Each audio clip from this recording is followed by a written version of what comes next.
Sino ka ba? Ikaw ba talaga si Manny Pacquiao? Katunayan yan, hindi naman talaga ako si Pacquiao eh. Sino ka? Ginagawa ko lang to kasi trabaho ko. So, ano ibig mo sabihin sa amin? Kasi okay ka naman, nagpapasaya ka naman, di ba? Papasaya ka naman sa mga tao. Pag pinapanood ka, yung mga malulungkot na tao, napapasaya mo. Yun ang importante. Bakit mo ginagawa to? Bakit man? Para makatapos yung boyfriend ko.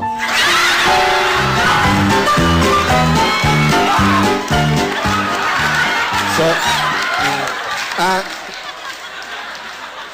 may boyfriend ka, Manny Pacquiao? Pacquiao? Boksingero ka, di ba? Hindi naman nga ako si Pacquiao eh. Sino ka ba talaga? Sino ka talaga? Bali, ako si Po. Po. Nagmahal kasi ako. Gusto mo ba sabihin, ano gusto mo sabihin sa lalaki minahal mo? Kausapin mo siya sa camera. Manny, lumapit ka sa camera. Alam mo,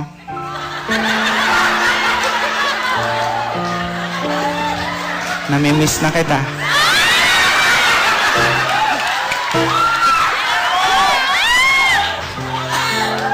Naalala ko yung ginagawa.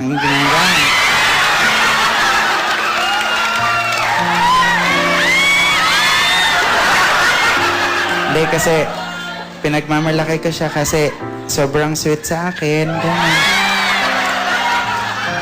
Katunayan nga, sobrang sweet. Bago kami matulog, nilalagyan niya ako ng plastic bag sa ulo. Ganun. Pag hindi na ako makahinga, tatanggalin niya. Sabi niya sa akin, I love you. Siya yung lalaking nagturo sa akin kung paano magtipid sa buhay. Katunayan, pagkakain kami, ang ulam niya, pork chop, ganun. Sa akin, ketchup. Ayan.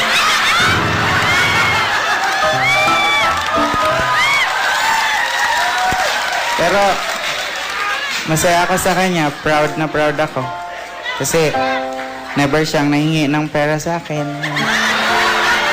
Kung sana lang kumukuha sa wallet ko.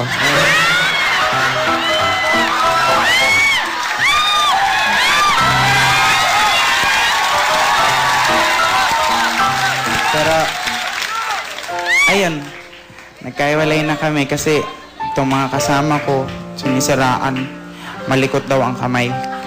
Kasi siya lang naman na nakakapunta sa bahay eh. Tapos nawala yung ref ko.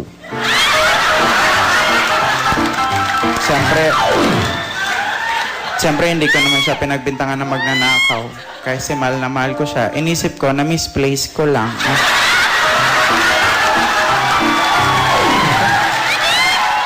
Pero, Manny, last part, yung parting words mo na, yung gusto mong sabihin sa kanila. Ito na pinaka gusto mong sabihin sa kanila. kung nasaan ka man, diyan ka na lang.